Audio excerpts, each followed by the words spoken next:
Alors pour une fois, on va inverser les rôles parce qu'en fait, Jacques m'a dit que c'était une séance de questions-réponses. Donc je n'ai rien préparé. Alors je veux bien vous parler de mes livres pendant plus d'un quart d'heure, mais c'est peut-être pas l'objet. Alors, si on peut formuler une question, je suis prêt à y répondre. Sinon, je laisse immédiatement la parole à ma voisine. Hein? Alors, est-ce que quelqu'un a une question à poser, généralement sur le sujet? Ben, raconte-nous la science. Alors oui, si vous n'avez pas été prévenu, effectivement, la question moi, que je voudrais, si vous avez 2 petites minutes pour en parler maintenant, c'est de dire qu'est-ce qui vous a amené tout simplement à accepter de venir parmi nous sur ce sujet-là, par rapport à votre vie de tous les jours professionnelle ou de romancier. Alors, je vais peut-être faire une petite un petit rectificatif. Je ne suis pas romancier, je suis auteur. J'écris des livres de sciences, de vulgarisation scientifique et des romans. Et donc, d'ailleurs, c'est le cas, j'ai amené 2 livres aujourd'hui. Donc, je fais des enquêtes de journalistes scientifiques qui me donnent parfois matière à faire un roman derrière. Donc, le roman est aussi un moyen de raconter la science. Alors, peut-être je vais vous dire, pour répondre un peu à la question, comment je travaille. J'aime bien partir de l'enquête, c'est-à-dire de rencontrer les gens. Alors c'est sûr qu'on peut travailler, bien évidemment sur une documentation. Donc si je prends un sujet, je prends par exemple le sujet de la préhistoire, ma première démarche, c'est d'abord une démarche, je cerne le sujet avec de la documentation. Ça, c'est ce qu'on peut faire je veux dire, c'est ce qu'on fait à l'université, c'est ce qu'on fait dans tout domaine. Mais là où j'ajoute, si je puis dire, le travail du journaliste, c'est que je ne fais pas simplement un rapport de la documentation que j'aurais pu étudier. J'essaie de rencontrer les gens et surtout d'identifier les gens qui savent bien mieux que moi, puisque moi, je me fais transmetteur, je me fais médiateur.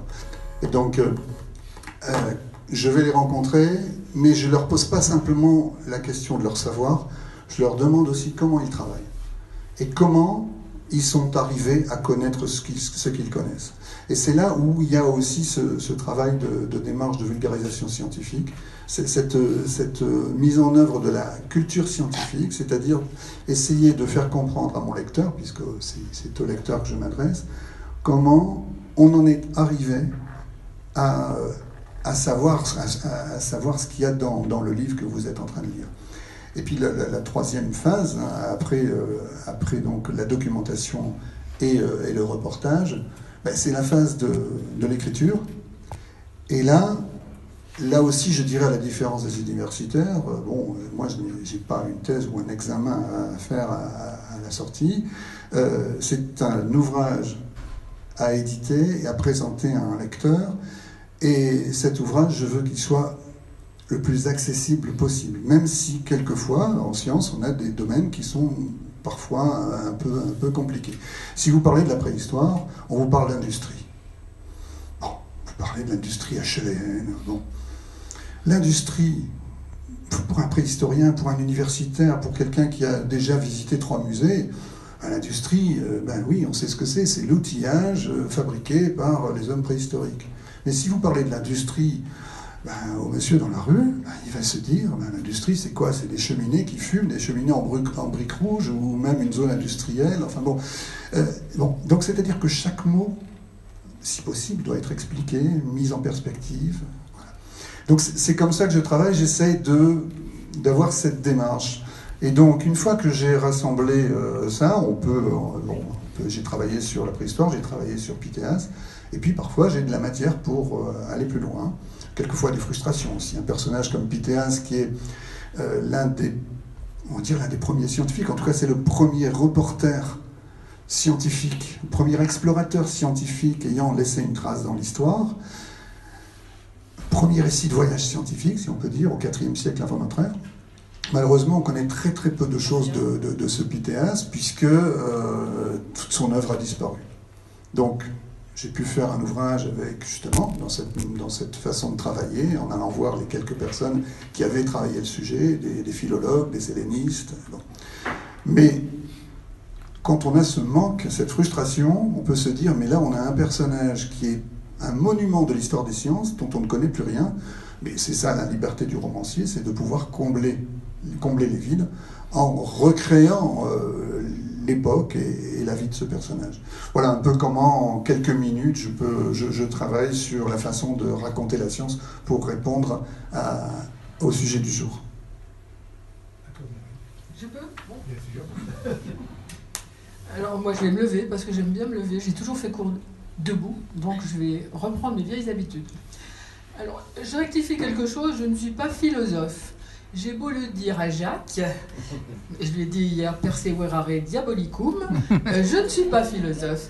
Je suis philologue, donc j'ai enseigné les langues anciennes en classe préparatoire à grandes écoles pendant un grand bout de temps de ma vie. J'ai enseigné aussi un peu à l'université où je faisais de la civilisation grecque et latine parce qu'on m'avait recruté pour ça, mais c'est pas ma spécialité. Mais enfin, comme je connais un peu de grec, un peu de latin, ça marchait. Et puis par hasard, je me suis retrouvée en classe préparatoire aussi scientifique, puisque avec les littéraires, il y a les scientifiques et les économistes, où il manquait un prof de laïus, comme on dit.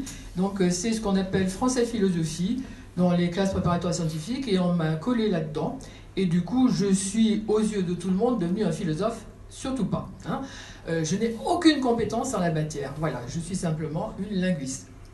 Alors, je vais vous parler, donc moi j'aime bien préparer parce que j'ai pas beaucoup de qualité d'invention et j'aime bien savoir où je vais, puis parce que mes vieilles habitudes de prof dans des classes qui étaient exigeantes me font aussi faire les choses un peu à l'avance et prévoir.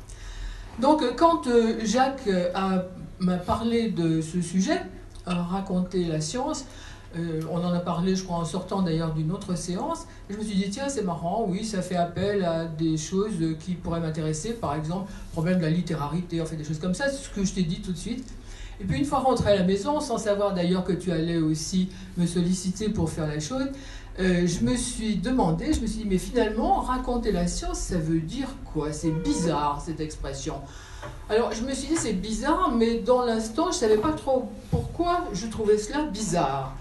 Et puis, quand tu m'as demandé de faire une petite intervention là-dessus, j'ai bien été obligée de savoir pourquoi je trouvais la chose bizarre, et puis de savoir aussi ce que j'allais pouvoir en dire.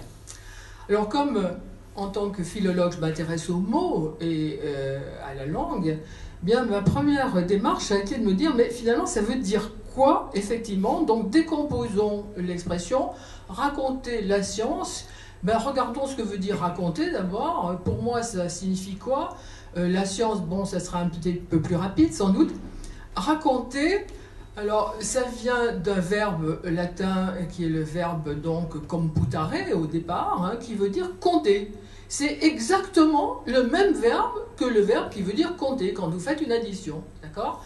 C'est donc le même radical que vous trouvez dans rendre compte de quelque chose, ou un comptable. Mais par déformation, et parce que le terme a évolué du latin au français, puisqu'il y a des évolutions phonétiques, il a donné donc compter, C-O-N-T, qui était d'ailleurs peut-être pas écrit véritablement comme ça au départ. Et puis, comme toujours, quand il y a deux mots qui sont en concurrence, d'abord, quand je dis deux mots, il y a deux verbes. Donc, il y a compter, C-O-N, et puis compter, C-O-M-P-T. Il y en a un qui est plus tardif, c'est celui qui est le plus proche de l'origine latine, computare, compte. Hein, ça, c'est un verbe qui n'a pas beaucoup évolué, donc qui n'est pas passé par l'évolution, c'est ce qu'il faut dire, hein, donc qui a été plutôt tardif. Et le verbe compter, C-O-N-T, est sans doute celui qui est arrivé le premier dans la langue. Donc je me suis dit, bon, ça vient de compter, raconter, alors c'est pas tout à fait, quand je dis compter, c'est à compter exactement. C'est un itératif, ça veut dire que c'est ce qui marque la répétition des choses, etc. Etc. Donc raconter, c'est finalement faire une narration. C'est ce qu'on appelle la narration. Alors, je vous dis une chose, pour les gens qui sont un petit peu pointus sur la question, je ne sais pas s'il y en a, mais enfin, je préfère prendre la précaution de le dire, je ne ferai pas la différence entre narration et récit, pour ma part. comme le font pas mal de linguistes modernes qui considèrent que la narration c'est le fait de narrer et que le récit c'est le produit de cette narration. D'accord ? Moi je ne ferai pas la différence parce que c'est trop compliqué à gérer. Donc raconter, c'est faire un récit, donc raconter, comme on dit, une histoire par exemple. Et pour moi du coup, raconter a été connoté, comme on dit aussi, je suis désolée d'utiliser des termes linguistiques. Vous savez, un mot signifie quelque chose, mais dans votre tête, à chacun, il peut avoir des résonances, ce qu'on appelle une connotation. Hein. Donc, quand vous entendez raconter, je ne sais pas si vous êtes comme moi, mais qu'est-ce que vous entendez ? Conter, hein, forcément. Donc, l'idée de conte, donc l'idée de quelque chose qui est une fable, une légende. Donc, c'est là où j'ai compris ce que je ne comprenais pas ou ce qui me faisait problème. Raconter la science, si tant est que la science soit quelque chose qui est un ensemble de savoirs constitués de connaissances qui sont passées par le crible de l'expérimentation, du raisonnement, de la logique, etc., ça me paraît assez en contradiction, d'accord ? Et j'ai donc compris que je me sentais embarrassée parce que, justement, il y avait comme une espèce d'antinomie, en somme, entre les deux. Il n'empêche qu'il faut bien se pencher sur la question raconter la science, puisqu'on me l'avait collé. Donc, en bonne cagneuse que j'ai été, je me suis dit, bon, bah alors, il faut quand même en tirer quelque chose. Qu'est-ce que ça veut dire quand même que raconter la science si on admet que dans compter, il y a aussi l'idée de COMPT, donc rendre compte. Alors, on va faire comme si raconter la science était aussi rendre compte de la science, et donc là, on pourra peut-être avancer un peu. Alors, comme raconter la science, pour moi, ça a été plutôt d'abord l'idée de raconter, donc faire une narration, hein, et pas simplement rendre compte. Je me suis dit, mais donc, ce que l'on a à raconter, c'est quelque chose qui est de l'ordre de l'histoire. Donc de quelque chose qui rentre dans le temps, qui a une temporalité, forcément, ou qui est inscrit dans le temps. Hein. Donc qu'est-ce que la science pourrait nous raconter ? Elle pourrait nous raconter, par exemple, l'histoire justement des théories scientifiques, l'histoire d'une découverte, l'histoire, je ne sais pas, d'un domaine particulier, des découvertes dans la science. Donc tout ce qui relève finalement de l'histoire. D'accord ? Mais si on le prend au niveau, donc compter COMPT, bon, on rend compte, ça n'a plus de temporalité, donc on peut élargir un petit peu le débat. Alors, il n'empêche que, en raisonnant de cette façon, je me suis dit, mais en fait, pour raconter la science, ça veut dire donc qu'il y a quelqu'un qui va raconter tout ça, mais qui est-ce qui est... Si je me réfère, pardon, je vais y arriver, si je me réfère à l'idée que dans raconter, il y a histoire, que ce qui me semble prioritaire dans l'idée de raconter la science, c'est tout ce qui tient au temps et à l'histoire, d'accord ? Qui est-ce qui est le plus légitime ou qui est plus à même de raconter la science ? Bon, première question que je me suis posée. Bon, raconter la science, l'historien des sciences, évidemment, c'est ce à quoi on pense tout de suite. L'historien des sciences, puisqu'il existe une discipline qui s'appelle l'histoire des sciences. Simplement que quand on parle d'histoire des sciences, étant donné que science est un mot qui est un singulier pluriel, parce que la science, ce sont des sciences, en fait, hein, quand on est historien des sciences, en fait, on est historien d'une science, hein, d'abord, hein, mais pas des sciences. Et puis, on s'aperçoit très vite, c'est ce que vous disiez, quand on s'attaque à l'histoire des sciences et qu'on n'est pas scientifique véritablement soi-même, on est très vite coincé par des nécessités de chercher, fouiller, des choses qu'on n'a pas tout à fait comprises. Il faut aller enquêter ici, enquêter là, pour savoir si ce qui apparaît, donc on l'a bien compris, etc. Donc il faut être quand même spécialiste. Hein. L'historien des sciences ne peut être un bon historien de la science et donc rapporter la science, raconter la science, qu'à la condition, me semble-t-il, qu'il soit spécialiste de la discipline qu'il étudie. Moi, je l'ai vu au cours d'études, alors qu'ils n'ont rien à voir avec la linguistique. Hein. Les gens qui me connaissent le savent. J'ai fait, à une époque, comme je ne voulais pas du tout être prof et que je voulais être chirurgien, bon, donc j'ai fait à un moment, je me suis relancé dans ma discipline favorite, et après mes études, je me suis dit, bon, bah tiens, je vais recommencer, je vais faire de la médecine à nouveau, etc. Et puis, comme ça ne m'a pas permis de continuer, parce que c'était trop compliqué avec le métier, j'ai été frustrée, une fois de plus. Et donc, ma frustration, quelques années après, m'a conduite à entreprendre une thèse d'histoire et philosophie des sciences, et donc d'histoire de la chirurgie. Et là, malgré toute ma bonne volonté, je me suis très vite aperçue que pour raconter ce que j'avais à dire sur l'histoire de la chirurgie, eh bien, il fallait que je sois un peu plus calée en chirurgie que ce que je connaissais de la chirurgie, et de l'anatomie, et de la physiologie, et des tas de choses. Donc finalement, pour raconter la science, la morale de cette histoire, c'est que pour raconter la science, il faut être spécialiste, même quand on est historien des sciences, ou si on n'est pas spécialiste, il faut être conscient de ses insuffisances, comme vous le disiez tout à l'heure, et donc aller faire l'enquête, demander, aller voir des gens qui sont connaisseurs, etc. Mais il est bien évident que s'il a quelques talents pour la narration, le meilleur spécialiste pour raconter la science, c'est aussi le scientifique. Cela va sans dire. Voilà. Bon. Donc, raconter la science, puisque on a vidé le problème de savoir ce que ça voulait dire, on s'est intéressé aussi à savoir qui était le plus à même de raconter la science. En continuant ma réflexion, je me suis dit, oui, raconter la science, bon, c'est donc ça, c'est rendre compte de la science, c'est effectivement rapporter des connaissances, mais un élément qu'il faut prendre en compte maintenant, et qui est un non-dit, mais qui était un non-dit pour moi, mais pas pour vous, vous l'avez précisé, c'est que quand on parle de raconter la science, c'est forcément raconter la science peut-être par des spécialistes, mais à qui? À des non-spécialistes, à des gens donc qui ne connaissent rien ou qui connaissent pas grand-chose. D'accord? Donc, raconter la science à des non-spécialistes, ça pose un certain nombre de questions, notamment des questions de méthode, des questions, donc, ça suscite même des difficultés qu'il va falloir aussi envisager. D'accord? Il y a nécessairement des problèmes qui vont naître de tout ça.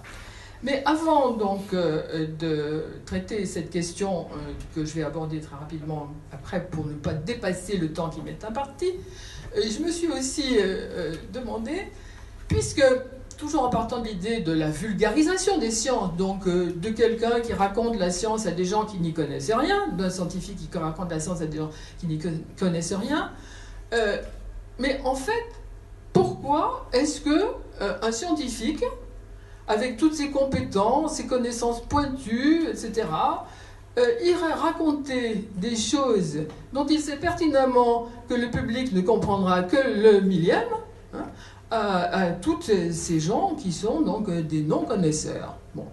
Est-ce que ça répond, par exemple, à une attente du public? Question.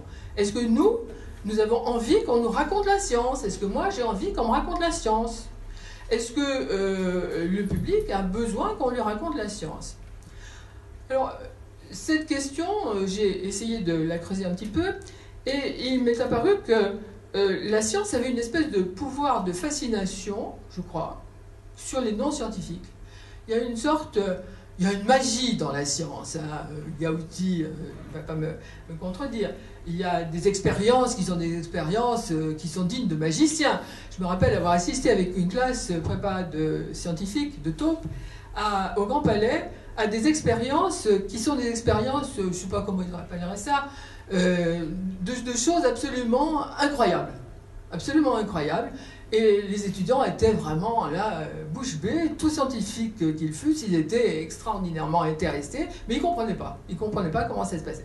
Donc il y a ce côté un petit peu magique et ce pouvoir de fascination de la science, donc, qui fait que, je crois, on a peut-être une curiosité à l'égard de la science, comme on a une curiosité à l'égard de ce qu'on ne comprend pas. C'est-à-dire qu'il y a une espèce d'attitude enfance que l'on a gardée. Vous savez, les petits qui vous disent toujours, et nous en avons à la maison pour l'instant suffisamment à cet âge-là pour savoir comment ça se passe, et pourquoi? Et pourquoi? Eh bien, est-ce que, justement, à l'égard de la science, le vulgaire n'est pas toujours dans cet esprit de l'enfance pour dire et pourquoi et comment, et pourquoi et comment. Donc cette curiosité, je crois, que l'on a, c'est la curiosité à laquelle répond le scientifique quand il essaie d'expliquer justement comment précisément ça se passe. Mais à défaut de la curiosité donc, de celui qui écoute, je crois que la science aussi, quand on vous l'explique, a la capacité non pas seulement de fasciner, mais de susciter quelque chose qui me semble important dans la démarche intellectuelle, c'est l'étonnement. L'étonnement, c'est-à-dire le questionnement. Donc, quand on écoute des scientifiques, même si on ne comprend pas tout, on s'aperçoit que... il y a un terme qui me vient à l'esprit, je vous en parle après, mais il y a peut-être des choses sur lesquelles on a des certitudes, on ne fait pas attention, puis finalement, il y a plein de choses qui vous posent question, et qu'on ne voit pas, auxquelles on ne fait pas attention. Les Grecs avaient le mot « eironeia » pour dire justement cette aptitude à se poser une question, cette aptitude à s'étonner, à être dérangé par les choses. C'est le mot qui a donné ironie. Mais eironeia, eromai, ça veut dire interroger. Hein, c'est ce qui nous fait question, justement. Et je trouve que la science, c'est une espèce de bonne propédeutique intellectuelle, parce que c'est ce qui nous amène à nous poser des questions et à briser nos certitudes, quelque part. À pas toujours trouver que tout est naturel, tout est normal, non. Même si on n'est pas capable tout seul, il y a au moins des gens qui nous disent, ben voyez, là, c'est pas aussi simple que vous le croyez. Donc, c'est aussi peut-être pour cela qu'on a envie qu'on nous raconte la science, et c'est peut-être aussi pour cela que les scientifiques sont payés pour nous faire, nous étonner, nous interroger, effectivement, déstabiliser en somme nos habitudes de tout ça. Et évidemment que cette attitude du scientifique à l'égard du vulgaire, en lui donnant des espèces de clés, n'est pas que pour lui faire plaisir et lui raconter des histoires, mais c'est aussi peut-être pour l'amener à être alerté sur certaines choses, à prendre conscience de certaines choses, et du coup à mieux comprendre la situation de l'homme, de l'humain, et de ce qui l'entoure, et de l'humain par rapport à ce qui l'entoure, hein, ça c'est sûr, ce que la philosophie aussi permet à certains égards, mais la philosophie seule, je crois, n'arrive pas à donner autant de certitude, peut-être, que peut en donner la science, et je verrai entre les deux disciplines une complétude qui me semble tout à fait intéressante pour arriver à mieux poser l'humain, d'abord à comprendre ce qu'est l'humain par lui-même, mais à comprendre aussi ce qu'est l'humain à travers le monde, donc, dans le monde dans lequel il vit. Hein.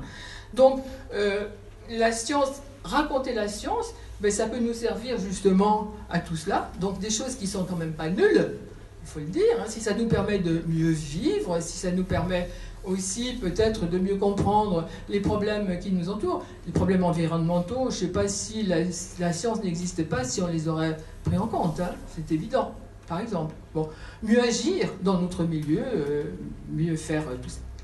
Mais après tout ça, j'ai eu quand même un dernier problème qui m'est arrivé, alors c'est un problème qui est plus de ma partie, si je puis dire, c'est que c'est bien gentil de vouloir expliquer, c'est bien gentil de vouloir vulgariser, mais comment est-ce qu'on va le faire quand on essaie de faire passer des connaissances extrêmement précises, techniques, qui sont des connaissances qui utilisent une langue, un langage particulier, spécifique et très technique, à des gens qui ne les maîtrisent pas. C'est ce que vous disiez tout à l'heure. Hein, à des gens qui ne maîtrisent pas. Donc, il y a un problème d'outils linguistiques, si je puis dire. Les outils linguistiques, ben, nous utilisons nos mots. Excusez-moi, j'ai déjà parlé tout à l'heure, beaucoup dans cet après-midi. Oui, les outils linguistiques, si vous voulez, les mots techniques, hein, comment... Alors, on peut les apprendre à quelqu'un, on lui dit ça, c'est ça. Mais il faut lui expliquer ce que ça veut dire. Et quand j'explique un mot technique, mais c'est vrai pour n'importe quoi, hein, c'est pas simplement pour la science, j'utilise d'autres mots dont j'admets qu'ils sont synonymiques. C'est-à-dire, dans mon esprit, synonyme, ça veut dire exactement pareil. Ça veut dire pareil. C'est ce qu'on apprend aux enfants, hein, les synonymes, ça veut dire pareil. Eh bien non. Justement, le problème des mots, c'est qu'aucun mot ne veut dire exactement la même chose qu'aucun autre. pas seulement parce qu'il y a des dénotations différentes, hein, qu'il appartient à d'autres domaines, etc., mais parce que les mots sont plus ou moins spécialisés et qu'ils ont des connotations, chacun, qui sont différentes. J'ai pris un exemple, j'ai réfléchi à un exemple, c'est celui du mot atome. Bon, atome. Atome, vous savez, ça veut dire qui ne peut être coupé. Temno en grec, ça veut dire coupé. Donc qui ne peut pas. Hein. Bon. Le mot atome, actuellement, qui est un mot scientifique, c'est le mot le plus scientifique qui soit, que tout le monde connaît. Je pense que si vous demandez à des gens dans leur esprit ce que veut dire atome, ils vont peut-être vous le dire, mais dans leur esprit, ça va connoter automatiquement l'idée de atomique, bombe atomique, destruction, danger, etc. Ça, c'est quasiment certain.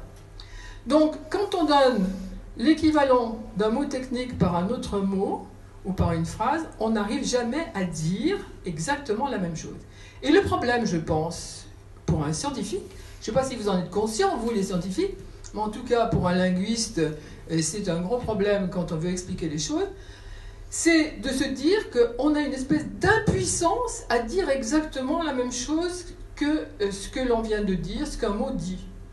Une fois qu'on a dit un mot, on ne peut pas donner d'équivalent véritable. Donc le problème, c'est justement cette traduction. Traduction, parce qu'on passe par une traduction, en somme. C'est quelque chose qui me semble être vraiment une difficulté insurmontable. Alors on y arrive, ça fonctionne, bien sûr, on arrive à se comprendre. Mais si vous voulez réfléchir vraiment, vous vous dites que c'est en fait toujours une déviation, un écart. Et plus j'utilise de synonymes du mot technique, plus j'écarte. Et plus j'écarte du réel. Voilà. Hein. Donc, problème de linguistique. Je ne parle pas de problème syntaxique, puisque la syntaxe est une véritable dictature de la phrase et de la pensée. Hein. Je ne peux pas écrire dans n'importe quel ordre les mots. Même en chinois, où il n'y a pas théoriquement... Enfin, quand je dis chinois, il doit y avoir 7 ou 8 langues chinoises, je ne sais pas combien. Où il n'y a théoriquement pas d'obligation à mettre les mots dans un certain ordre, puisque vous savez, ce sont des mots il n'y a pas de verbe conjugué, il n'y a pas de singulier, de pluriel, de tout ça, donc on a l'impression qu'on peut les balader comme on veut. En fait, non, parce qu'il y a des moments où il y a un mot pas un mot, mais un signe qui doit se mettre impérativement avant ici et l'autre impérativement après ici, sinon ça ne veut plus du tout dire la même chose. Donc finalement la syntaxe aussi joue un rôle là-dedans, parce qu'elle nous impose un ordre, l'ordre de notre langue, qui doit coïncider avec l'ordre d'un phénomène, par exemple, l'ordre de déroulement d'un phénomène, l'ordre de la pensée de celui qui l'exerce. C'est quelque chose qui m'intéresse beaucoup, c'est de savoir. Je me suis toujours posé la question, comment est-ce que d'une langue à l'autre, on peut, avec des langues aussi différentes que par exemple nos langues à nous, les langues indo-européennes notamment, avec les langues orientales, comment est-ce qu'on peut dire exactement les mêmes choses? Comment est-ce qu'on... Déjà dans notre langue c'est difficile, mais alors j'imagine que pour traduire les choses dans des langues aussi différentes, ça doit être absolument épouvantable. Bon, donc comment dire les choses, comment ne pas aussi donner... Alors ça c'est quelque chose qui m'est apparu un petit peu personnellement. J'ai l'impression que beaucoup de gens, quand ils racontent les sciences, racontent surtout les succès de la science. C'est-à-dire qu'il y a quelque chose qu'on ne raconte que très rarement, c'est le raté, c'est ce qui a vraiment eu des conséquences tragiques, etc. Et du coup, ça donne l'impression d'une espèce de linéarité progressive de la science et d'une linéarité du progrès. Tout va très bien, on a commencé très bas, puis le passé est forcément nul.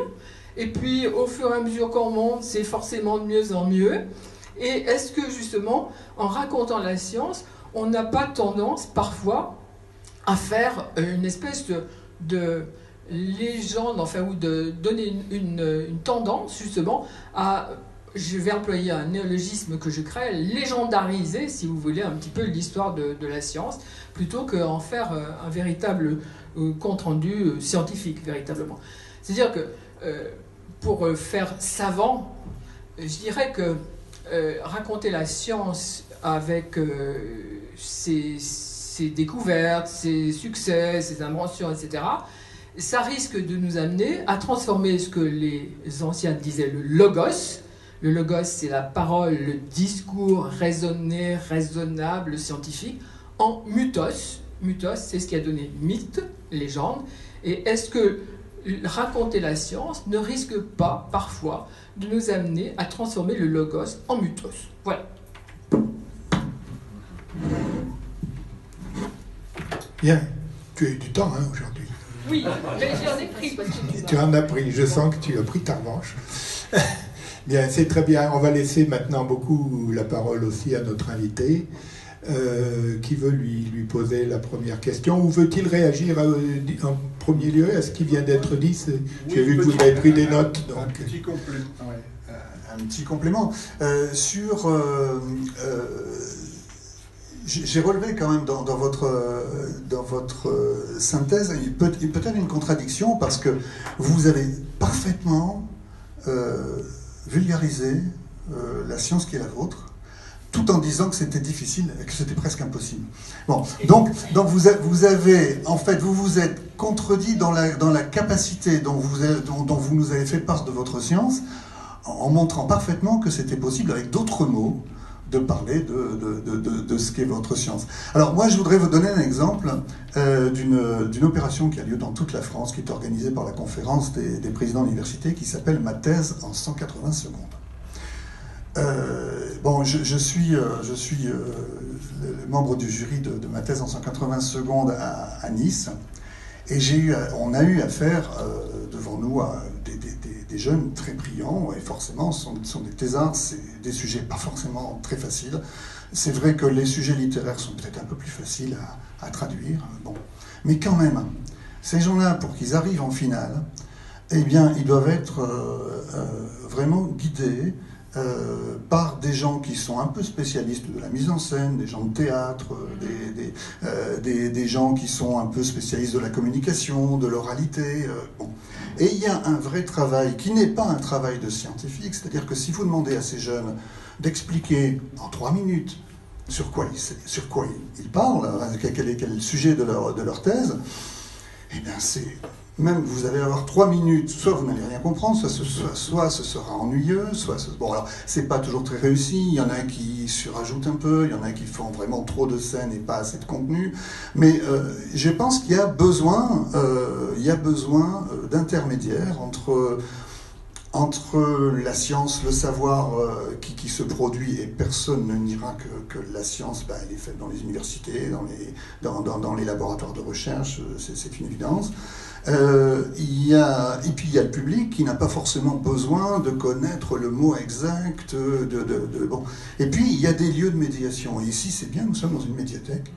Et que ce soit, c'est vrai d'ailleurs pour l'histoire, vous parliez de l'histoire tout à l'heure, qui est aussi une science. Raconter la science, on pourrait réduire à une science qui est l'histoire, c'est raconter l'histoire, et la problématique est la même. Hein, quand on parle du récit national, etc., on est sur la même problématique. Je pense qu'il est quand même nécessaire qu'il y ait des lieux de médiation qui mettent le public en contact avec le savoir. Alors, évidemment, il y a de très très grands vulgarisateurs. Nous avons ici, en ce moment, Hubert Reeves qui fait une conférence à Saint-Étienne. Ce sont des grands scientifiques qui ont des talents de vulgarisateurs absolument extraordinaires. Mais je pense quand même qu'il est possible. Il est possible quand même de vulgariser. Alors le mot est pas très... Mais moi j'aime bien ce mot vulgariser. De permettre au public, avec des mots relativement simples, ou si on a des mots compliqués, en les expliquant, comme vous l'avez très bien fait pendant 5 minutes, en montrant, en expliquant, je pense qu'on a moyen quand même de médiatiser. Et bon... c'est vrai que c'est aussi mon métier par ailleurs, je suis journaliste, mais également professionnel de la culture scientifique. Et c'est vrai que si ces médiateurs, si la médiation scientifique existe, je pense qu'elle répond à un besoin.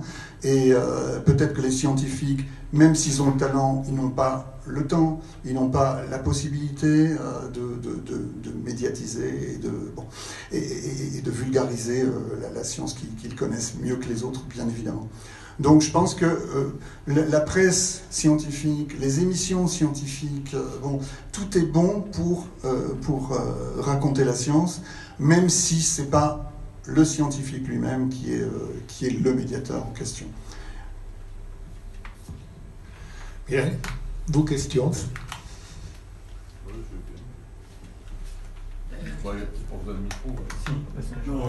Oui, tu peux, vous pouvez parler assez fort. Si, il y a plein de micros. On prend le micro. J'oublie tout le temps. C'est à l'auteur que je voudrais m'adresser. Comment choisit-il ses sources? Je m'explique. Comment est-il certain de la véracité de ses sources? Je sais que maintenant, longtemps, on a cru que certains auteurs avaient écrit certains textes, et puis maintenant, des logiciels très pointus montrent que ce n'est pas de lui, c'est de quelqu'un d'autre. Par exemple, un autre exemple, la Bible, on s'aperçoit que dans l'Ancien Testament, ce n'est pas un auteur, il y en a une douzaine, et quelquefois, bon.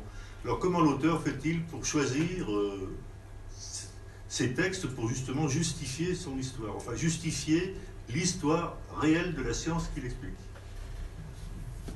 Garde-le là, voilà, on va travailler comme ça. Je fais un travail de journaliste, en ce qui me concerne, et donc je vais à la rencontre des gens qui savent. Et quand j'ai un doute, je croise avec nous, par exemple, j'ai travaillé sur Pythéas. Alors bon, c'est pas forcément un très bon exemple parce que des spécialistes de Pythéas, il y en a très peu dans le monde. Mais quand même, il y a des nuances. Il y a des gens qui sont beaucoup plus audacieux dans l'interprétation historique des quelques éléments que l'on a, des quelques éléments littéraires, et d'autres qui sont beaucoup plus, sceptiques. Bon. Et d'ailleurs, j'ai remarqué que sur le sujet, mon travail de journaliste a fait que j'étais certainement, dans les productions, les quelques productions sur Pythéas, certainement le plus en réserve.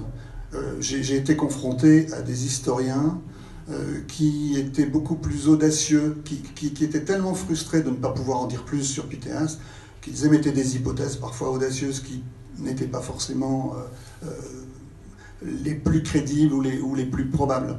Mais comme on n'a pas de possibilité de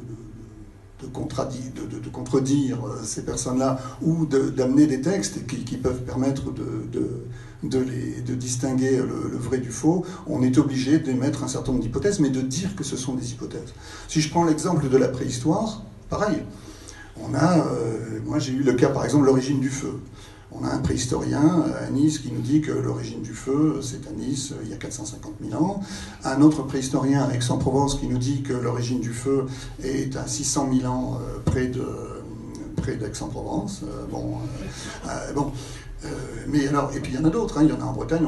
Alors l'origine du feu, il y en a un peu partout. Donc, à force de rencontrer, c'est une enquête, c'est-à-dire qu'à force de croiser les interprétations, à force on arrive exactement, c'est vraiment un travail de journaliste, on arrive à se rapprocher de quelque chose qui est probable. Et quand on a un doute, on le dit.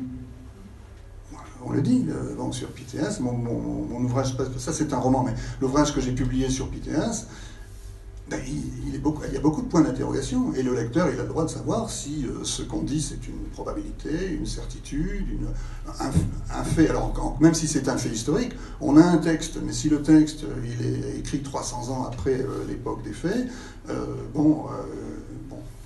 c'est là aussi un point d'interrogation. Donc pour répondre à votre question, en fait je fais un travail, je dirais, basique de journaliste pour ce qui me concerne. Alors après, évidemment, on peut toujours être confronté à des faux. Les préhistoriens ont perdu 50 ans avec un faux réputé, qui est l'homme de Piltdown. Je ne sais pas si vous connaissez l'histoire. Donc on peut être confronté à ça, bien entendu. Mais on essaie quand même de faire un travail sérieux de façon à recouper ces sources.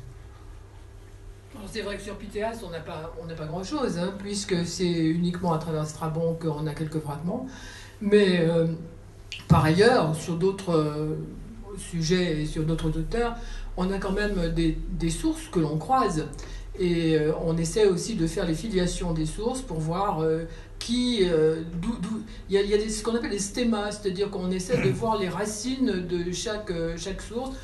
Est-ce que c'est une source première, vraiment, ou est-ce que ça a été pris sur quelqu'un d'autre et de quel côté ça va, et donc on croise. Et on arrive, comme le dit M. Herbault, à des certitudes dans un certain nombre de cas, et puis quand on ne sait pas, on ne sait pas, hein, et puis on dit, voilà, on ne sait pas, on n'y arrivera pas. On a un exemple qui est, puisque vous parlez de Pythéas, que j'ai trouvé assez intéressant. C'est l'exemple de la production de l'étain dans les îles Cassitérides au IVe siècle avant notre ère. Dans le monde méditerranéen, on avait besoin de l'étain pour faire du bronze. Et les gens de Méditerranée ne produisent pas l'étain. L'étain venait, on ne sait pas où, du monde celtique. Ça arrivait en Méditerranée, soit sur la côte sud de la Gaule, soit ça arrivait par le détroit de Gibraltar et par le monde phénicien, mais en gros, on ne savait pas. Bon. Et Pythéas, dans son voyage, alors je ne sais pas si chacun d'entre vous connaît Pythéas, mais en 2 mots, c'est un explorateur qui est parti de Marseille jusqu'au cercle polaire au IVe siècle avant notre ère, et au passage, il a découvert l'Angleterre. C'est le Christophe Colomb de la Grande-Bretagne. Et donc, au passage, il a donc découvert les Cornouailles, qui sont les îles, en tout cas le lieu principal de production de l'étain à l'époque. Bon. Et on a des descriptions attribuées à Pythéas. Et ça, c'est le travail des philologues, justement. Alors, on a, mais ça vous l'expliquerez bien mieux que moi, on a plusieurs niveaux. On a ce qu'on pourrait appeler des citations directes. C'est-à-dire un auteur, notamment Strabon, dit « Pythéas dit que ». Alors, c'est pas 2 points, ouvrez les guillemets, mais c'est quasiment l'équivalent. On sait que c'est presque un copier-coller de ce qu'a écrit Pythéas. Et puis, on a d'autres cas, et là, c'est vraiment là où on a besoin du travail des philologues, c'est au IVe siècle avant notre ère, un voyageur a expliqué que l'étain, dans les Cornouailles britanniques, enfin là je traduis en français d'aujourd'hui, était transporté à mer et basse sur une île par chariot, dans des lingots d'étain, et ensuite était embarqué à marée haute dans des barques en osier. Bon, là on est dans un texte de Diodore de Sicile, quelques siècles plus tard, mais on n'a pas mention de Pythéas, alors que Strabon, même s'il critiquait beaucoup Pythéas par ailleurs, Strabon avait au moins le mérite de citer ses sources. Diodore de Sicile ne cite pas ses sources, mais la totalité des philologues qui ont travaillé sur le sujet se sont dit ça, compte tenu de la date, compte tenu de la description, compte tenu des mots employés, etc., on sait qu'il y a 99,9% de chances que ce texte soit aussi une citation de Pythéas. Donc, comment on croise les sources? Eh bien, c'est aussi, justement, en allant voir, alors sur Pythéas, la grande spécialiste, c'est Germaine Aujac, qui est professeur émérite à l'Université de Toulouse-Le-Mirail, qui a traduit Strabon pour les belles lettres. Donc, j'ai frappé à sa porte, tout simplement, quoi. Donc, voilà comment on travaille. Et aussi, c'est important de souligner, en histoire notamment, le travail formidable des philologues. Et par exemple, dans mon livre sur Pythéas, mon enquête s'appelle « Puisque la Terre est ronde », je ne me contente pas de raconter le voyage de Pythéas ou ce qu'on sait sur Pythéas, je raconte aussi quel est le travail des philologues. Bon, en quelques pages, j'ai résumé ce que je viens de vous dire là sur justement ce qu'apporte ce travail de cette science qu'est la philologie, qui est indispensable au travail des historiens. Oui, puis alors en grec, on a une grande chance.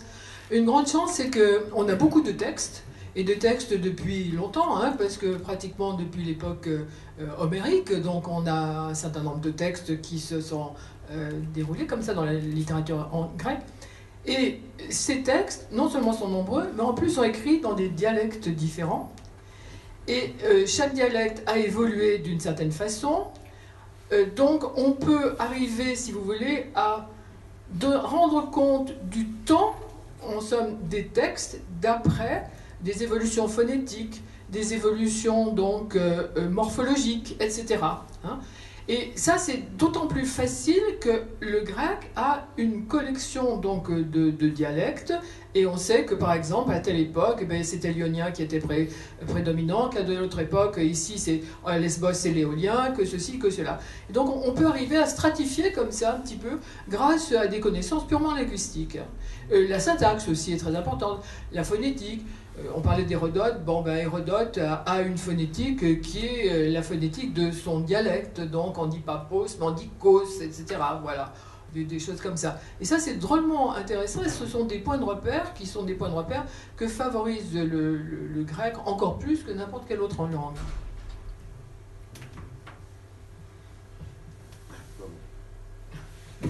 D'autant plus qu'actuellement, la technique permet de justifier que Peter s'est bien allé là-bas. Parce que maintenant, on peut savoir que l'étain vient de tel endroit et non pas de tel autre, c'est à 1 kilomètre près.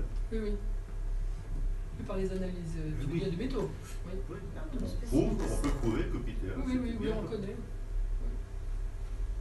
Qui a une question? Oui. Non, il est clair.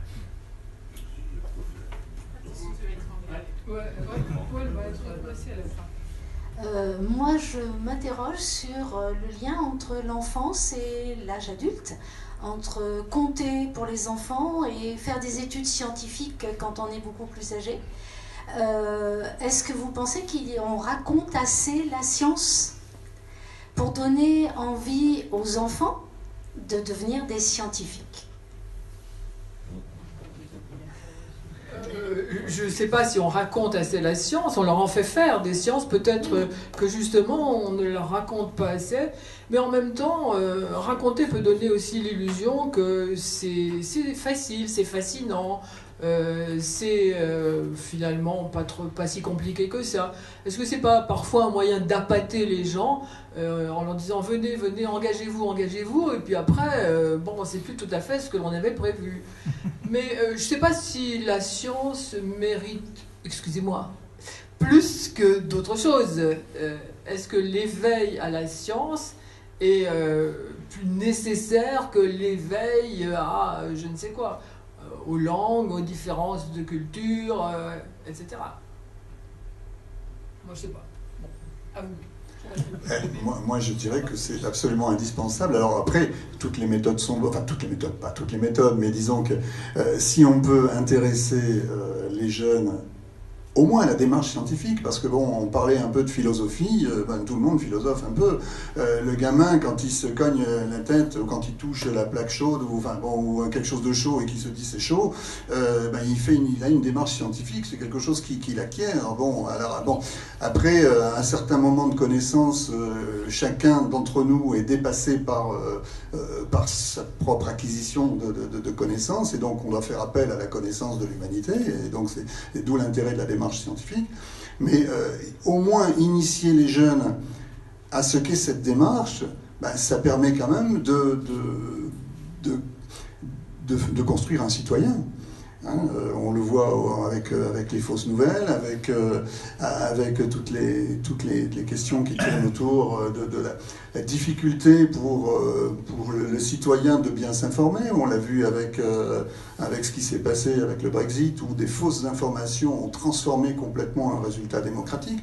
Donc oui, je pense qu'on a vraiment intérêt à essayer de faire en sorte que les jeunes après aiment la science, mais quand on parle de la science, c'est pas forcément la science du point de vue de monsieur l'inspecteur, c'est pas forcément les disciplines scientifiques. On parlait de l'histoire, on parle en gros de je dirais de la science en tant que savoir. Parce que la science, ce serait un autre débat, mais quelles sont les différentes connotations du mot science? Et c'est d'ailleurs pour ça qu'il y a pas mal de malentendus entre la science connaissance, la science démarche, la science technoscience, etc. On a un certain nombre on peut discuter, on peut avoir un dialogue de sourds en parlant de la science, et en fait on ne parle pas de la même chose. Donc il est important au moins d'expliquer aux jeunes ce qu'est une démarche scientifique, comment on peut facilement avoir un peu de logique, un peu de bon sens logique, et je pense que les mathématiques sont un bon moyen, mais c'est pas parce qu'on fera des mathématiques, qu'on fera de la science, que forcément on rentrera au CNRS. Pourquoi est-ce que ça marche avec le football et les autres disciplines? Tout le monde ne va pas terminer à Geoffroy Guichard. Bon, donc c'est vrai qu'on a... on peut aussi faire de la science amusante, on peut faire de la science pour son propre développement, tout simplement. Oui, c'est moins les contenus que effectivement l'esprit et la formation. Parce que le contenu, on l'a quand on veut. Si vous prenez par exemple, vous interrogez, moi comme je l'ai fait beaucoup, les scientifiques, les grands scientifiques, qu'est-ce qui vous a donné l'envie de faire de la préhistoire ou de faire de l'astronomie Mais tous. J'ai un grand-père qui me montrait les étoiles dans le jardin, j'ai un oncle qui me faisait gratter les cailloux où on trouvait des ammonites. Alors, tous les scientifiques sont partis d'un émerveillement d'enfance, quasiment, quoi. Alors que certains vont dire, oui, je savais pas trop, quoi, j'étais en Master 2, j'ai un prof qui m'a dit, tiens, t'es pas mauvais, tu pourrais faire une thèse. Mais ça, c'est quand même très minoritaire, la plupart du temps, on part d'un émerveillement d'enfance. Et si on ne devient pas scientifique au CNRS, d'autant plus que les postes maintenant sont au compte-gouttes, même si on a cet émerveillement de l'enfance, déjà si on a acquis un minimum de connaissances scientifiques, ça nous aide dans la vie quand même. Oui, c'est la réflexion, c'est l'incitation à la réflexion, hein, moi qui me semble capitale. Je pense toujours à cette formule d'Emmanuel Kant qui disait, et qui n'était pas scientifique, qui était philosophe, et qui disait il y a deux choses qui m'émerveillent et qui m'étonnent toujours en l'homme, qui m'étonnent toujours, pardon, veut dire, c'est le ciel étoilé au-dessus de ma tête, la démarche d'émerveillement, et la conscience morale en l'homme, voilà. Et c'était cet étonnement qui me semble à la racine de sa philosophie aussi, qui peut être à la racine de la science également, mais c'est ce que je trouve le plus important, c'est d'avoir cette capacité à s'étonner, à réfléchir, hein, et après on va à droite ou on va à gauche, on va dans la science ou on va dans la philosophie, ou on va dans les langues, peu importe, mais c'est surtout ne pas prendre tout argent comptant, et surtout ne pas vivre comme un légume, hein, d'accord ? C'est une belle transition pour raconter une petite anecdote qui rejoint à la fois la science, la philosophie, l'histoire des sciences, etc. C'est une anecdote qui se passe au 5e siècle de notre ère. C'est une anecdote que vous connaissez sans doute, qu'on attribue à Démocrite. Démocrite qui est le père de l'atomisme ancien. On parlait des atomes tout à l'heure. Et on raconte qu'un jour, sa servante lui apporte un légume. Alors, je ne sais plus ce que c'était comme légume. Et ce légume avait le goût de miel. Et donc, Démocrite lui dit, mais c'est extraordinaire, je vais absolument... d'où vient ce légume? Il dit, on l'a cueilli dans le jardin, c'est un légume du jardin. C'est extraordinaire. Donc, Démocrite se lève, il va dans son jardin, il veut aller dans son jardin pour essayer de comprendre pourquoi ce légume avait le goût de miel. Et puis sa servante l'arrête et dit, mais non, mais maître, c'est pas la peine, je sais pourquoi. C'est pas la peine d'aller faire une enquête dans le jardin, je sais pourquoi, il a le goût de miel, tout simplement parce que je l'ai conservé 2 heures dans un pot qui avait contenu du miel. Et donc, là, on a une démarche scientifique, là, quand même. Et puis Démocrite dit, ça fait rien, je vais quand même dans le jardin parce que je suis sûr que j'apprendrai quelque chose. Donc, évidemment, là, on est dans le mythe. Vous dénonciez presque le mythe tout à l'heure. On raconte une histoire qui n'est sans doute pas vraie, mais ça peut-être intéresser les gamins, quand on leur raconte des histoires comme ça, à s'intéresser à la philosophie, à l'histoire des sciences, pourquoi pas. Donc, le mythe est parfois nécessaire, à condition de savoir que c'est un mythe. Je crois que c'est ça. On a droit, on doit avoir une exigence de vérité, mais on peut raconter de belles histoires.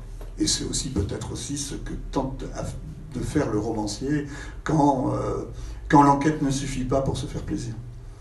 Oui, le mythe, c'est pas seulement une histoire, mais c'est aussi une parole sacrée, c'est une parole qui dit la transcendance.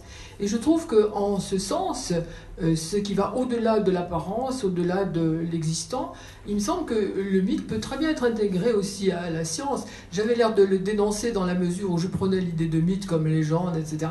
Mais le mythe en soi est une explication aussi, hein, et une tentative d'explication, et d'une explication qui n'est pas simple, qui n'est pas simplement juste à côté, là, comme ça. Il faut aller creuser et aller bien haut pour arriver à trouver. Donc le mythe n'est pas contradictoire avec la science, finalement.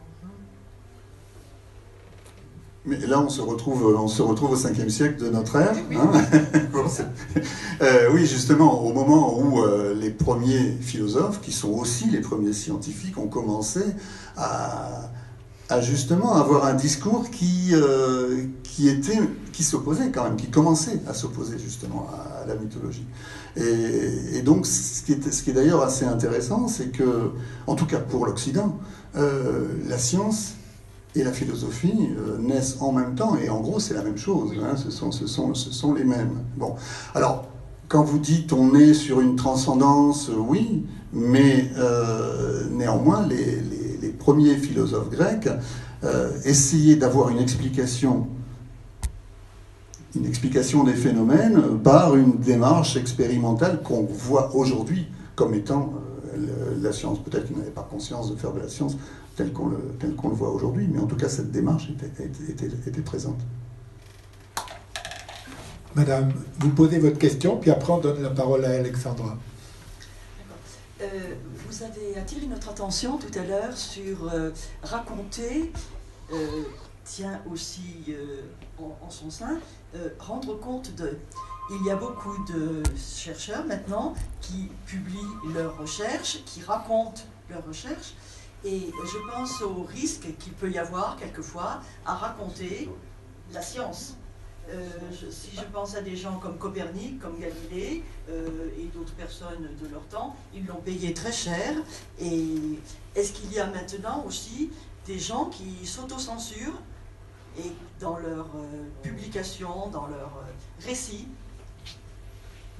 de recherche? Les scientifiques vont nous dire.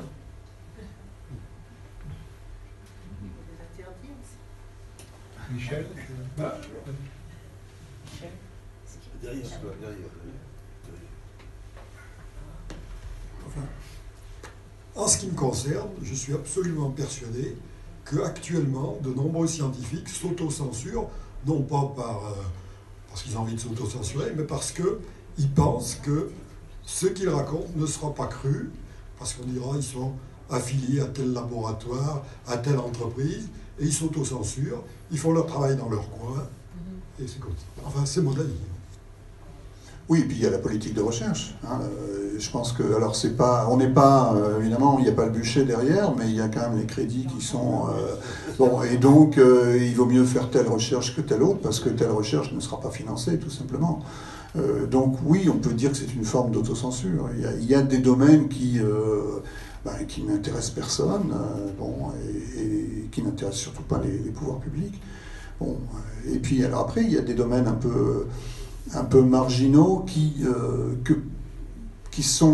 intéressent certaines... bon, je pense à une recherche comme la fusion froide, qui fait rire tous les spécialistes de la physique nucléaire. Moi, j'ai aucune opinion là-dessus.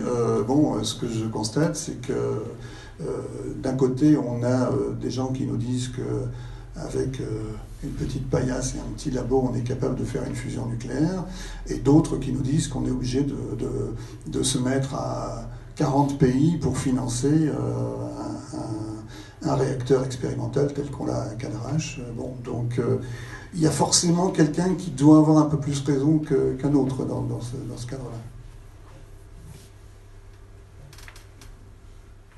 on donne la parole à Alexandra et puis à Jacques après. Merci. Bonsoir. Alors pour une fois, en fait, c'est un sujet qui m'a plutôt inspirée, donc il a fallu que je me freine. et que j'évite de trop vous en apporter. Je remercie la médiathèque qui m'a fourni ce soir des livres donc, que je pourrais vous montrer et que vous pourrez consulter.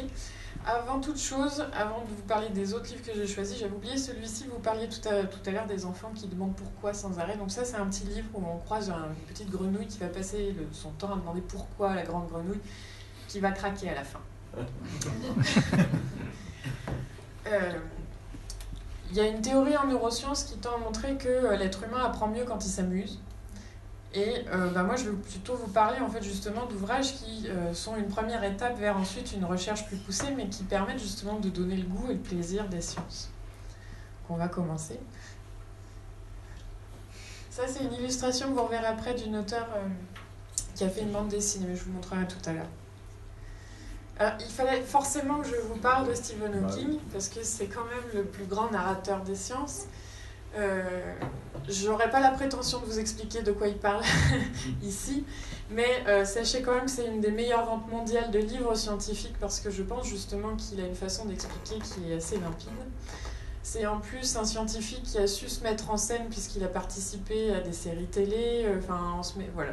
Et du coup, le grand public le connaît bien, alors que les théories et tout son travail de recherche pendant toute sa vie sont quand même des choses qui vont très très loin. Donc il a publié pour adultes, et puis il a publié pour enfants avec sa femme. Donc là, on est dans du roman. C'est toujours du roman avec une intrigue, avec des méchants, etc. Mais au passage, on va apprendre énormément de choses, et il y a beaucoup d'informations scientifiques.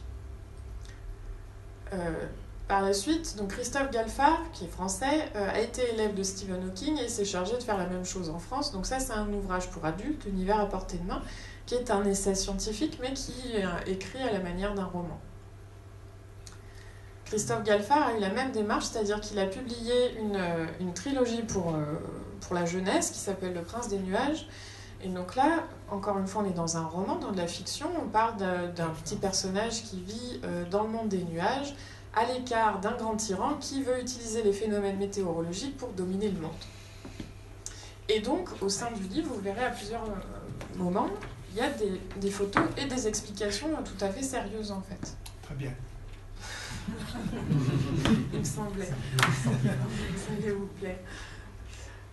Ensuite, alors, José Rodrigues dos Santos, c'est un auteur portugais qui, dans son pays, est présentateur de télé, mais célèbre comme chez nous PPDA pouvait l'être, et qui écrit énormément de romans sur différents sujets, et donc il s'est intéressé à la science.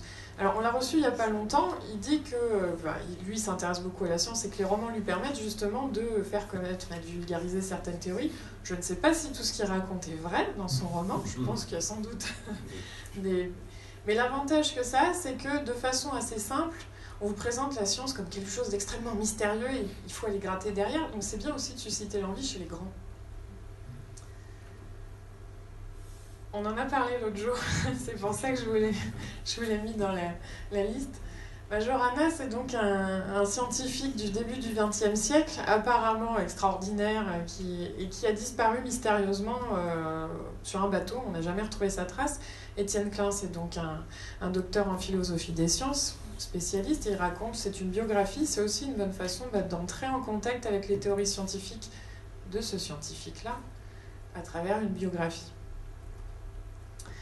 Alors celui-ci, en fait, je vous l'ai mis s'il est intéressant. Regardez, la première parution date de décembre 1950. Et en fait, c'est un roman de science-fiction, c'est-à-dire qu'à l'époque où Isaac Asimov imagine son roman, il décrit des phénomènes qui n'existent pas.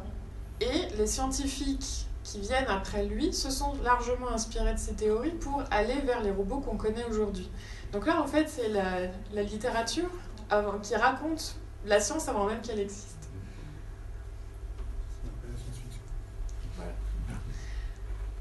Parce que raconter la science, c'est aussi parler des choses, pour capter l'attention de la jeunesse. La science horrible, en fait, donc c'est des Anglais qui font ça. Et depuis, j'ai découvert pas mal d'émissions en anglais autour de justement tout ce qui peut être phénomène un peu incroyable. Alors, c'est peut-être les proutes et le vomi, hein, là en l'occurrence, c'est à peu près ça. Mais ça permet, à partir de détails triviaux, d'aborder des vraies théories scientifiques et de façon sérieuse. C'est les éditions du Pommier, donc en plus, on ne peut pas les accuser de trivialité. Et c'est très intéressant. Hop, et donc dans la foulée, pour les grands, d'où viennent les pouvoirs de Superman, c'est d'après les théories scientifiques, quand on dit que Superman il vole comme ça, qu'il rattrape Lois Lane comme ça quand il est en vol, c'est qu'est-ce qu'il devrait manger pour pouvoir déployer l'énergie qu'il a, et donc avec des vraies théories scientifiques on calcule tout. Donc on apprend quand même que ce serait compliqué qu'il rattrape Lois Lane en vol parce que selon la vitesse de chute, etc., il finirait coupé en 3. Donc il suffit pas de lire le livre pour devenir Superman alors. Non. Mais on comprend beaucoup de choses. Quand il a le slip et le t-shirt, là. Ils sont pas jaloux comme ça. Je ne savais pas que Jack voulait devenir Superman. On apprend des choses. Alors, je vous ai présenté un exemplaire, enfin une référence de la série, mais c'est la petite bibliothèque du savoir, des savoirs aux éditions Le Lombard. Et donc, il y a plus d'une trentaine de titres maintenant, divers et variés, et qui sont des théories scientifiques éprouvées, etc. Donc là, sur le hasard et tout ce qui est probabilité, etc., ça permet pour le grand public d'avoir accès à des théories à travers la bande dessinée qui s'y met pas mal. Je vais vous présenter d'autres titres après. Le mystère du monde quantique. Alors pareil, là on va aborder la physique quantique, mais en BD. Et c'est très très bien fait. Et en plus, il y a une qualité artistique derrière, donc voilà. Et puis c'est Thibaut d'amour quand même. En plus. Donc là voilà Marion Montaigne dont on voyait le dessin au début. Elle en a fait 4 déjà. Donc là, le titre de la série, c'est Tu mourras moins bête. On est bien dans notre sujet. Elle, depuis toujours, elle s'est intéressée à la science. Elle n'en a pas fait son métier parce que, comme vous disiez tout à l'heure, elle n'avait pas forcément les capacités pour devenir scientifique, mais elle a continué à s'y intéresser, donc elle sort cette BD-là et à chaque fois elle prend des théories diverses et variées et qu'elle illustre, voilà. Et en plus c'est drôle. Donc ça c'est le livre de notre auteur, vous le verrez tout à l'heure, je vous l'ai apporté. Et je crois qu'on doit être au bout. Oui. Voilà. Merci Alexandra, bravo. À propos des choses dans lesquelles les gens croient, on parle beaucoup du créationnisme actuellement, et il nous est arrivé une anecdote assez ahurissante. Un jour, en arrivant chez nos enfants, donc en Australie, on a vu dans la bibliothèque des enfants un ouvrage sur les dinosaures, parce que c'est très à la mode et les enfants aimaient beaucoup les dinosaures. Et alors, en feuilletant l'ouvrage, on s'est aperçu qu'il était dit textuellement, et mon mari est là et peut certifier, que les dinosaures avaient été, un ouvrage actuel, je précise bien, avaient été envoyés par Dieu pour punir l'homme de son péché. Et que les dinosaures mangeaient donc les hommes. Alors vous voyez l'accumulation d'aberrations là-dedans, justement pour les punir. Voilà, 21e siècle. Donc il les a enlevés parce qu'ils avaient réussi leur boulot. C'est de la mauvaise vulgarisation. Dieu merci, il a fini par... Il a disparu. C'est une constatation. Je me suis aperçu que l'histoire racontée était souvent pleine de préjugés et, disons, de facilité. Facilité, je m'explique. Si vous prenez quelqu'un qui étudie, qui rapporte la préhistoire ou l'étude des civilisations anciennes, lorsqu'un objet est trouvé, on ne sait pas à quoi il sert, automatiquement c'est cultuel. Il n'y a aucun problème. On ne sait pas, donc c'est cultuel, ça servait à attirer les esprits et tout. Autre chose, dans cette vulgarisation, les Romains sont des bâtisseurs et des techniciens, les Grecs sont des philosophes et des artistes. Or, c'est parfaitement faux. Et il y a peu de choses qui expliquent ça dans la vulgarisation. Moi, le jour où j'ai découvert la machine denticitaire, où on a trouvé que les Grecs étaient largement aussi en avance au point de vue horloger, disons, que les horlogers modernes, ça m'a fait quelque chose. Et je n'ai pas trouvé beaucoup d'ouvrages qui parlent de ça, et pourtant, Dieu sait si ça ne peut que glorifier la civilisation grecque. Sauf que les Grecs ne savaient pas faire une voûte. Oui, mais il y a peut-être, mais ils savaient faire beaucoup d'autres choses. Voilà. Non, mais je veux dire qu'il y avait aussi des... Ce que je veux dire, c'est que les Romains, les Grecs, c'est ça, puis entre les deux, peu de personnes osent rentrer dans les choses. Pardon. Donc, vas-y. Non, mais justement, dans les choses qui sont un peu, disons, les lieux communs, je dirais. J'ai mon précédent ouvrage sur Pythéas s'appelle « Puisque la Terre est ronde ». Il y a une chose que les gens savent peu, c'est que les Grecs savaient parfaitement que la Terre était ronde. comme c'est une facilité de journaliste et aussi parce que c'était pour moi une façon d'introduire mon ouvrage, j'ai commencé par un micro-trottoir dans les rues de Marseille, donc au pied de la statue de Pythéas sur la Canebière.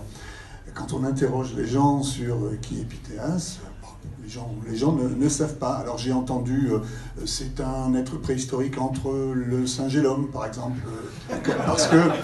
parce que c'est le pithécanthrope, ou c'est le fondateur de Marseille, ce qui est déjà bon, parce qu'on a aussi le mythe de la fondation de cette première ville de plus ancienne cité de la France actuelle.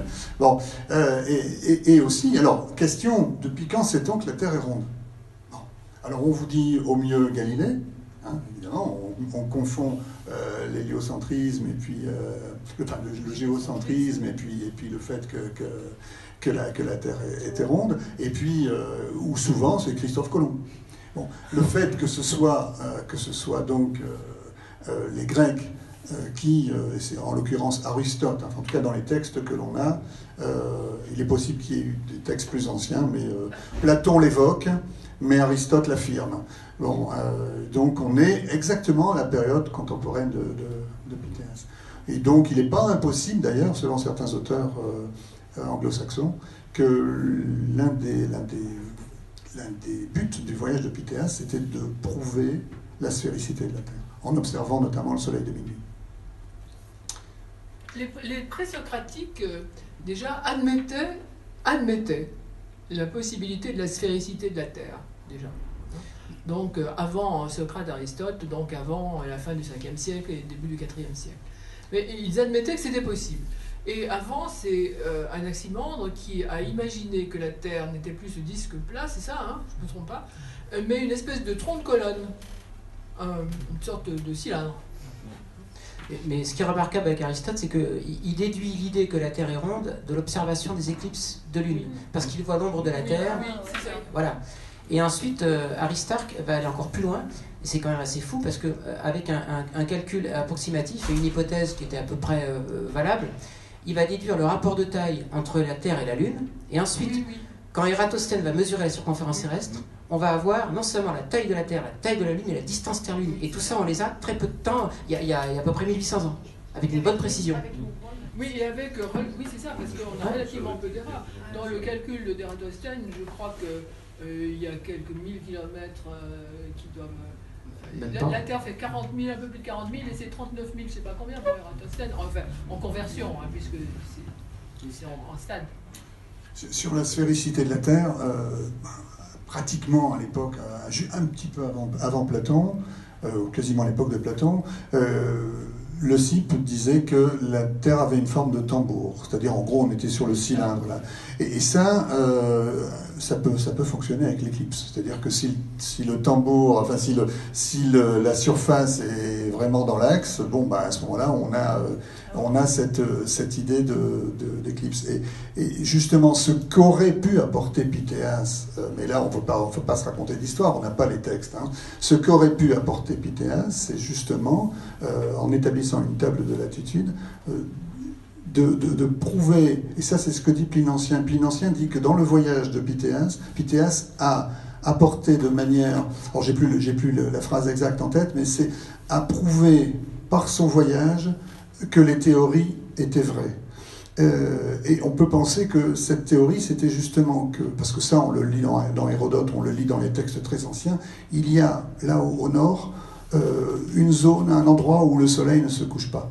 Bon, donc les astronomes, les physiciens de l'époque d'Aristote, de Pythéas, etc., avaient compris que c'était dû justement au fait que la Terre était légèrement penchée par rapport à l'axe du Soleil, ce qu'on appelle l'obliquité de l'écliptique. Et donc, à partir de là, on arrivait à comprendre, en faisant des calculs, simplement sur le papier, si je puis dire, ou sur le papyrus, ou sur la tablette de cire, en faisant simplement une expérience de pensée, en se disant, mais voilà, l'explication, c'est ça, c'est que là-haut, le Soleil ne se couche pas l'été. Quand on a compris ça, peut-être que certains explorateurs audacieux auraient eu l'idée de faire le voyage pour vérifier cette hypothèse.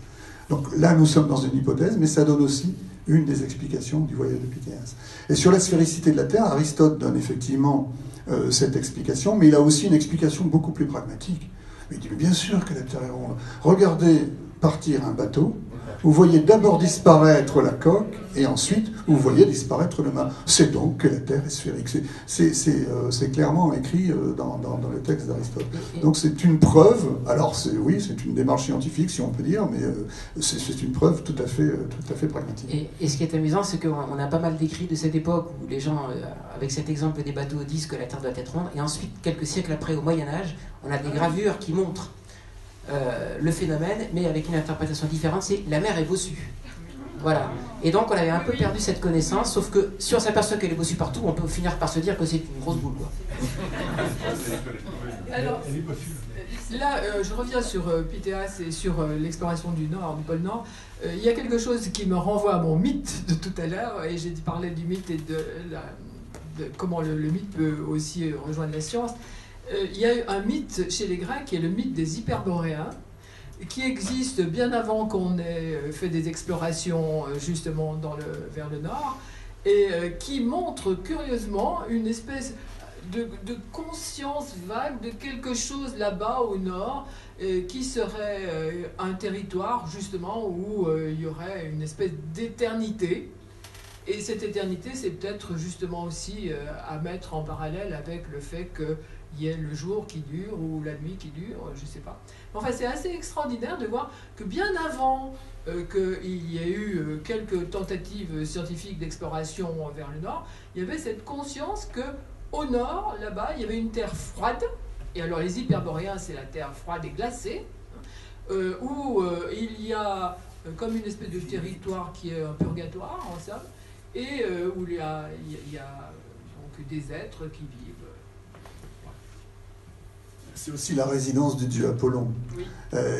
Et donc c'est, alors je ne sais pas si c'est sa résidence d'été ou sa résidence d'hiver, mais on suppose pour lui qu'il vaut mieux que ce soit sa résidence d'été, parce que et donc il y a une fascination, ça c'est quelque chose que j'ai découvert en travaillant sur Pythéas, une fascination, en tout cas des auteurs grecs, pour l'Hyperborée, notamment d'Hérodote. C'est l'endroit où on ne peut pas voyager parce que c'est au-delà, alors que ce soit par la mer, alors n'en parlons pas parce que c'est au-delà de la Méditerranée, et par terre, parce que les Grecs connaissaient la Méditerranée et puis également toute la zone de la mer Noire. Et puis au-delà, il y avait donc le Don et le Dniepr, donc le Tanaïs et le Borystène, qui étaient les fleuves dont on connaissait très bien l'embouchure, mais on ne connaissait pas la source, et les sources, c'était ces monts et cette Hyperborée. Et on savait, Hérodote le dit, donc Hérodote, on est à quelle époque 6e siècle, enfin bon. Et donc Hérodote le dit, c'est 6 mois de jour. Le soleil ne se couche pas. Qu'est-ce qui se passe là-bas, quoi ? Comment ça se... Qu'el est cet endroit mystérieux ? On comprend que quand la technologie, et puis la pensée surtout, permettra, enfin, quand les scientifiques auront la connaissance suffisante pour oser faire le voyage, et ben on comprend qu'à un moment donné, l'expédition puisse prendre corps. Bon, il se fait que c'est un Marseillais qui l'a fait. Bon, ben, ça aurait pu être n'importe qui d'autre, mais là, c'est pas une galéjade, c'est vraiment un Marseillais qui a fait cette première expédition absolument extraordinaire. Les Phéniciens, enfin, on peut se demander quelle a été la contribution aussi des Phéniciens à la connaissance de la Terre. Bon, il n'y a sans doute pas eu beaucoup de relations entre eux, mais enfin, c'était quand même des grands commerçants aussi. Et les Phéniciens étaient des navigateurs extraordinaires et ont exploré, en particulier, au-delà des colonnes d'Hercule, donc de Gibraltar, un certain nombre de côtes, puisqu'on faisait de la navigation sur les côtes, de côtes, et on peut se demander si, par hasard, certains ne seraient pas montrés relativement haut en Gaule. C'est quasiment sûr, mais ils ont un grand tort, c'est qu'ils n'ont laissé aucun écrit. Voilà. Et donc, si on parle des Grecs, c'est parce qu'on a des textes. Bon. Alors, il y a eu, mais ça, on pourrait peut-être y revenir dans un autre débat. En tout cas, je vous recommande. Ce sont les voyages de Hamon et Émile Combes, mais qui sont vraisemblablement, vraiment pour le coup, puisqu'on utilisait le terme d'apocryphe tout à l'heure, des choses vraiment apocryphes qui seraient, alors on ne sait pas pourquoi, mais des textes qui auraient été écrits bien après justement les épopées grecques. Donc ce sont des textes qui pourraient réhabiliter le monde phénicien, mais qui, sur le plan historique, n'auraient pas la valeur historique des textes grecs. Il y a une question. Maurice. Oui, le néophyte. Il y a une question de bête. Comment ce savoir hyperboréen, comment pouvait-il savoir que le soleil ne se couchait pas? Tout dépend de qui on parle. Si on parle d'Hérodote, d'Hérodote, ou si on parle de Pythéas. Si on parle d'Hérodote, ce qu'on lit chez Hérodote, qui est en gros le père de l'histoire, c'est qu'il a écrit une encyclopédie, hein, en gros, tout ce qu'il savait, tout ce qu'on savait sur tous les pays du monde, surtout bon. Et il a beaucoup voyagé, mais évidemment, il n'a pas voyagé partout. Et donc il distingue bien en introduction de son œuvre, voilà ce que je sais vraiment, et voilà ce que j'ai appris par ouï-dire. Et donc, on peut imaginer, il y avait du commerce. Hein, quand on parlait de l'étain tout à l'heure, l'étain venait de l'Angleterre actuelle, passait à travers la Gaule. Et puis, donc, les marchands se parlaient. On sait que en mer Noire, on avait des gens qui venaient justement du continent qui est la Russie aujourd'hui. Et donc, il devait y avoir des légendes, des histoires qu'on se racontait, mais là-haut, l'été, le soleil ne se couche pas. C'est vrai, c'est pas vrai, on n'en sait rien. Hérodote ne l'affirme pas, mais bon, il se dit, tiens, voilà ce qu'on raconte. Et puis, un beau jour, enfin, ça ne se passe pas comme ça, mais quand les astronomes grecs ont commencé à comprendre, d'une part, que la Terre était ronde et que la Terre était penchée par rapport à la course du Soleil, ils ont pu commencer à faire des calculs de latitude, à comprendre pourquoi l'étoile polaire n'était pas au même endroit à Marseille et puis à Saint-Étienne. En tout cas, n'avait pas la même hauteur dans le ciel. Ils se sont... Alors, quand je dis l'étoile polaire, précisons les choses, à l'époque des Grecs, l'étoile polaire n'était pas exactement au pôle comme aujourd'hui, mais là on rentre vraiment dans les détails. En tout cas, disons, le pôle Nord n'était pas exactement à la même latitude. Quand on a commencé à comprendre tout ça, on s'est dit, mais tiens, quand on lit Hérodote, quand il explique qu'il fait toujours... il n'a pas l'explication, on est dans la même démarche qu'avec Einstein et Galilée tout à l'heure, c'est Newton. C'est qu'à un moment donné, tilt, eureka, si je puis dire. Les choses se rejoignent, et puis c'est comme ça qu'avance la science. Et donc on est là pour la raconter aujourd'hui. Oui, ce que vous dites aussi sur le commerce est sans doute a été une contribution à la connaissance, mais on ne peut pas apprécier exactement ce que ça nous a apporté parce qu'il n'y a pas de traces, mais il est certain que le commerce, avant même Hérodote, dans des pays lointains, était fait par très peu de gens, mais existait. On a trouvé, par exemple, dans des pays où on n'aurait jamais pensé que les Grecs aient pu pénétrer avant telle époque, des restes de monnaie ou de je ne sais quoi, qui prouvent qu'ils y sont passés. Il n'y a peut-être qu'un Grec qui est allé ou deux, mais suffisamment pour rapporter ce qu'il avait vu après à ses congénères. Oui, justement, pour rebondir sur cet exemple, il y a le statère d'or de Pythéas. Alors, ça a été découvert, c'est une belle pièce en or qui a été découverte par un pêcheur breton dans les années 50, je crois, qui date de l'époque d'Alexandre le Grand. C'est un statère avec, je crois d'ailleurs qu'il y a l'effigie d'Alexandre le Grand. On est exactement à la période de Pythéas. Et donc on s'est dit à l'époque, ben voilà, la preuve que Pythéas est passé par là, c'est qu'on a trouvé cette pièce d'or. Et puis c'est pas le petit commerce du bronze, etc. C'est vraiment, ça devait être quand même quelqu'un qui en avait plein les poches, quoi. Bon. Donc on a l'impression que cette pièce était tombée de la poche de Pythéas. Bon. Il y a 10 000 explications beaucoup plus rationnelles que celle-là. Ça pouvait être... d'ailleurs, on ne sait pas, c'est pas parce qu'elle date de cette époque, si vous trouvez un Napoléon dans la rue...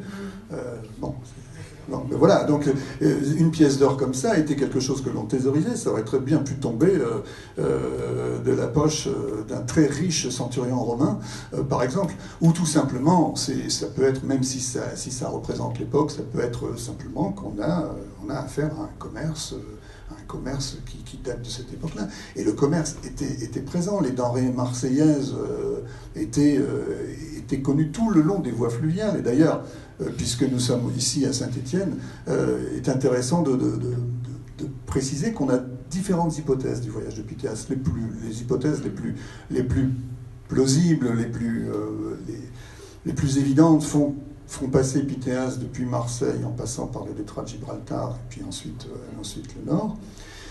Mais sur le plan de la connaissance que les historiens et les archéologues ont du commerce marseillais, ça ne correspond pas, parce que le commerce marseillais ne passait pas par le détroit de Gibraltar qui était aux mains des Phéniciens. Donc les deux auteurs anglo-saxons, un auteur américain et un auteur anglais d'Oxford, se sont dit, mais vraisemblablement Pythéas a dû remonter la vallée du Rhône et a dû atteindre les côtes de l'Atlantique, mais par les voies fluviales traditionnelles du commerce marseillais dans l'autre sens. Bon, et de toute façon, dans l'autre sens, le commerce marseillais allait dans les deux sens, puisqu'on trouve des amphores marseillaises sur la côte atlantique. Alors on ne sait pas s'il est remonté la vallée du Rhône pour rejoindre la vallée de la Loire. C'est l'hypothèse d'ailleurs dans ce roman, et d'ailleurs ça passe pas loin d'ici, puisque si on fait le lien entre la vallée du Rhône et la vallée de la Loire, on trouve la vallée du Gier. Et donc, on peut imaginer un parcours comme celui-là. On peut aussi imaginer que Pythéas a embarqué du côté de Bordeaux. Bon, en l'occurrence, là, il embarque du côté de Nantes, Nantes ou Saint-Nazaire, en sachant que toutes ces villes n'existaient pas à l'époque de Pythéas. Et donc, l'hypothèse des voies fluviales est quelque chose de probable. Malheureusement, on n'a pas les textes, encore une fois.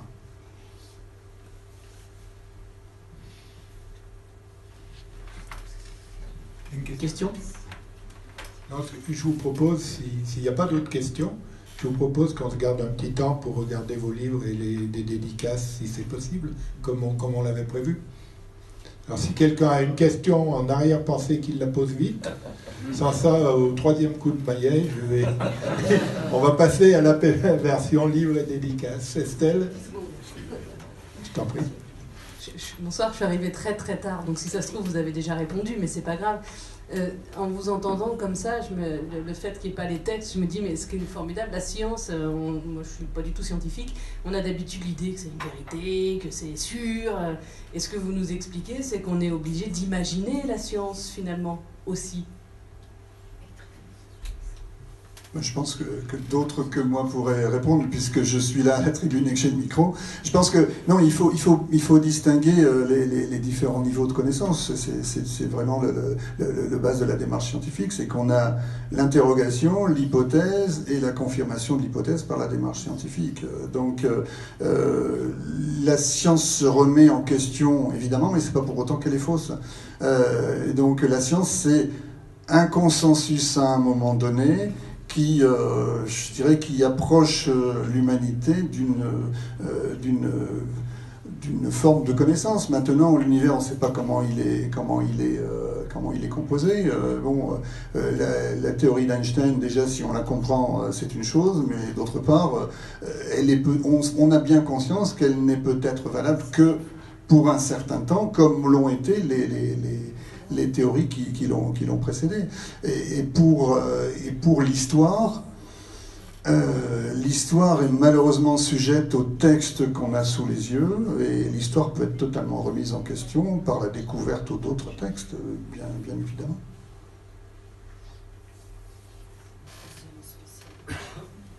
Mais l'intuition aussi joue beaucoup. Au démarrage. Au démarrage. Et l'imagination aussi, je suis. Oui, voilà. Quand les on neutrinos, pense par que ça exemple. doit se passer comme ça, après, si on monte un processus expérimental, enfin c'est vous qui allez me le dire, on doit quand même faire utiliser son imagination pour que tout ça prenne forme. Oui. Ah oui, l'imagination est importante. Oui, et il y a un élément très important, et surtout je dirais, avec la science d'aujourd'hui, c'est qu'il faut éviter de repartir à zéro. La première chose qu'un débutant chercheur fait c'est ce qu'on appelle faire le tour de la littérature. Et quand on parle de littérature, là aussi, question de mots, quand on parle de littérature, c'est pas la littérature telle qu'on l'apprend à l'école, c'est la littérature scientifique, c'est-à-dire qu'est-ce qui a déjà été fait sur le sujet. Et moi, il m'est arrivé souvent, modeste journaliste scientifique, d'apprendre, et encore récemment sur mon prochain livre, d'apprendre à des chercheurs spécialisés dans un domaine que le domaine qui est le leur est aussi la spécialité d'un autre. Parce que justement, on revenait à la façon dont j'ai puisé mes sources.